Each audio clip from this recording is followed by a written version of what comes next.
from the Denver Broncos Media Center, welcome to Broncos Country Tonight with Ryan Edwards and Benjamin Allbright.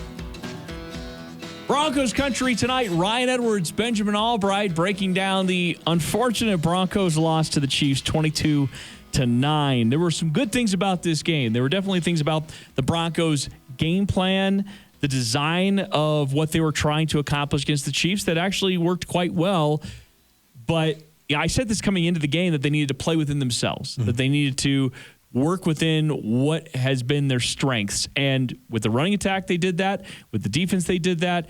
Where it kind of fell apart was the quarterback performance, more specifically the turnovers, because that is not playing within yourself. You're Teddy Bridgewater. You walk that razor's edge every single time you take the field.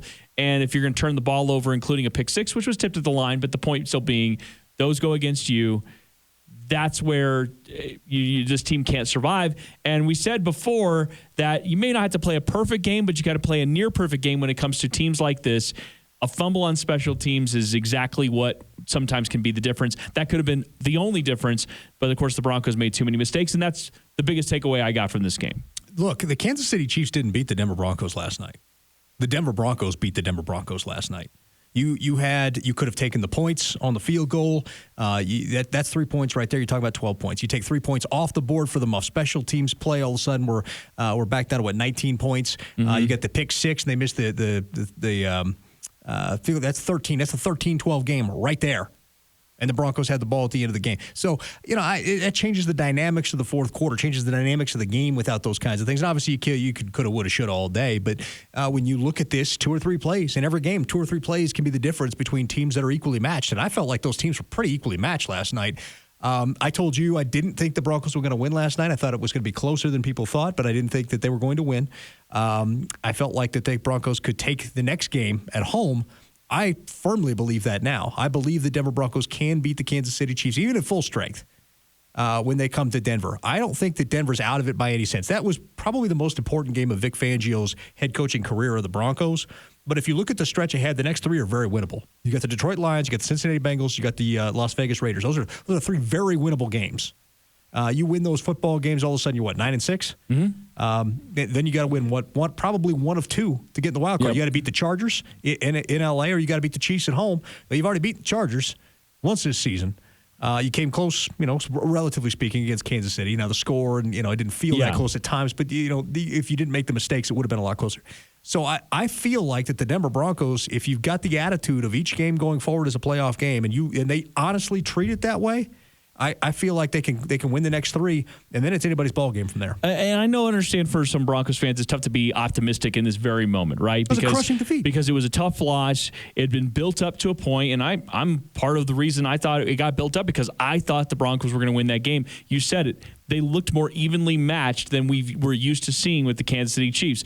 We're used to seeing a stark difference in talent on the field between the Broncos and the Chiefs, and that's just not the case anymore, except for the quarterback. And that's where it's very obvious the Broncos need to have some adjustment there.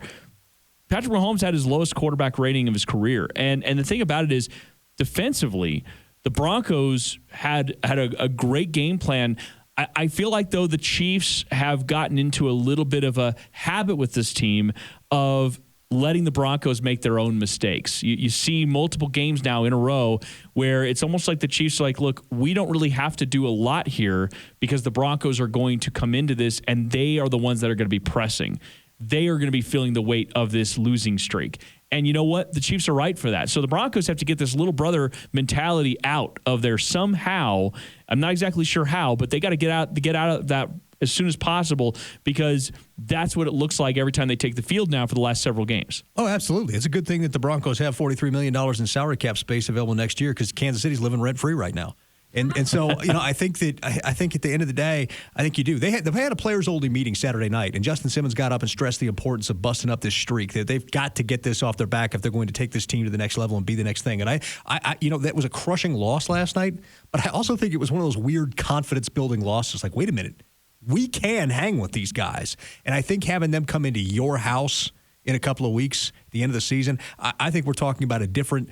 I think we're talking about a different mentality because they approach this one as we're 8.5 point favorites, and maybe we can cover, and which they didn't. But but you look at the tape, and these are evenly matched teams. You got to get the quarterback play right. That's the Achilles heel right now. That's the problem. They scored more points last year with Drew Lock. That's the wrong answer. You talk about a defense, and really the defense held them to fewer than 22 because you count the special teams, the pick six. The defense held them, but the Kansas City has scored 22 points each of the last two games. 22 points. That's it. Kansas City scored 22 points each of the last two games against Denver. Denver's managed 25 combined points in those two games. Yeah, and so, but the problem with the quarterback, and people are looking for the fix. I mean, even when I was doing Broncos React, people were calling in and saying, well, what about Brett Rippon? Or what about, and listen, the Broncos are where they're at with their quarterback, and that's not changing at this point. Whatever they're going to do, whether it is a run to the playoffs or they fizzle out and die, it's going to be with Teddy Bridgewater, and that's just what it is unless there's an injury. And maybe there is a little bit of something going on with Teddy, and maybe that's why he was inaccurate. 22 of 40 in that game was certainly not playing within yourself. That is not functioning at the level that we're used to, at least from a completion rate perspective.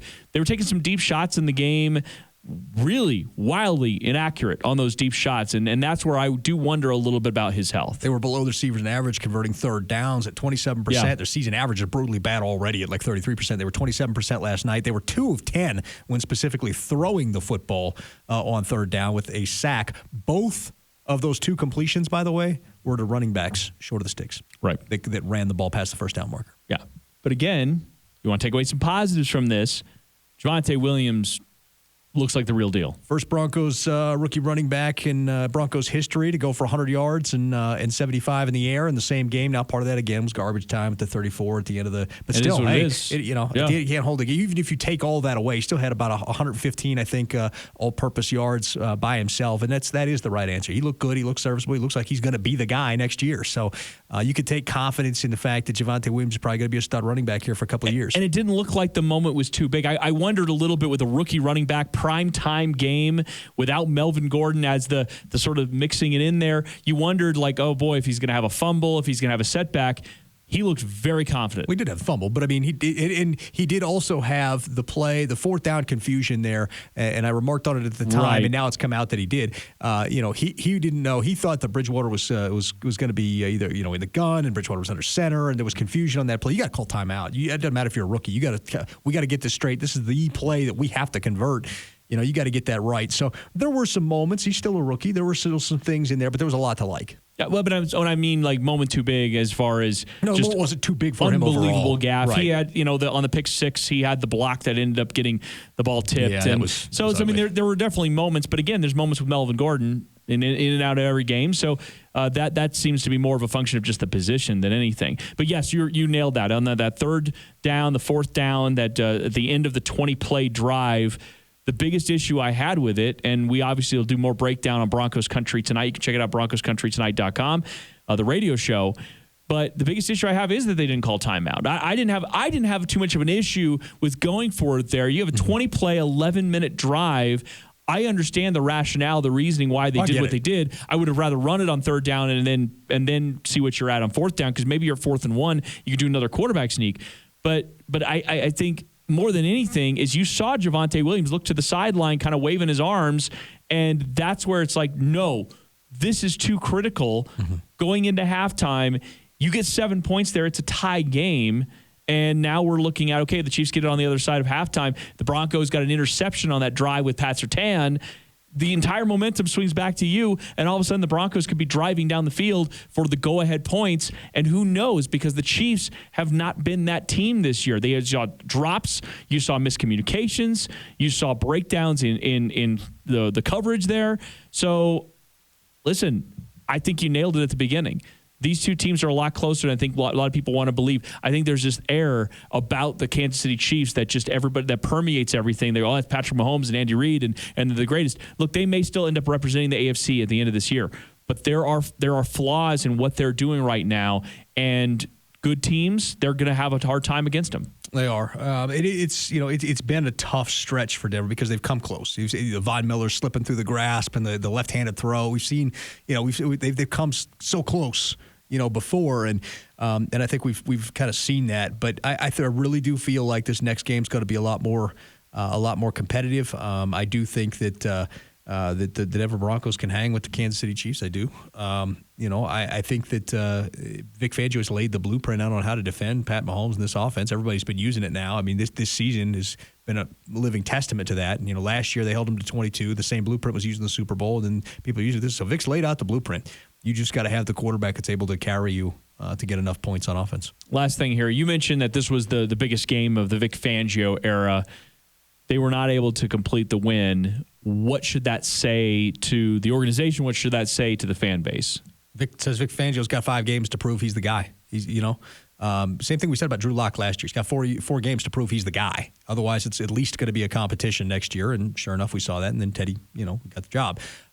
So that's where we're at with this. Vic Fangio's got 5 games to prove he's the guy, and not, well, he might be the guy. 5 games to prove he is the guy. And that means rallying the troops, getting them to bounce back, put this one behind them, win the next 3, and then look at those last 2 and say, hey, we got to win 1 or 2 here. We'll try and get 2 and 2, but we got to get 1 or 2 here in order to make this thing work and go from there. If they're able to do that, then they'll be in it, and Vic Fangio will come back next year. If they're not, then we're probably looking at a new head coach next year. All right, there it is. It's Lions week, okay? The red-hot Detroit Lions who got their first win of the season. We'll obviously spend some time this week.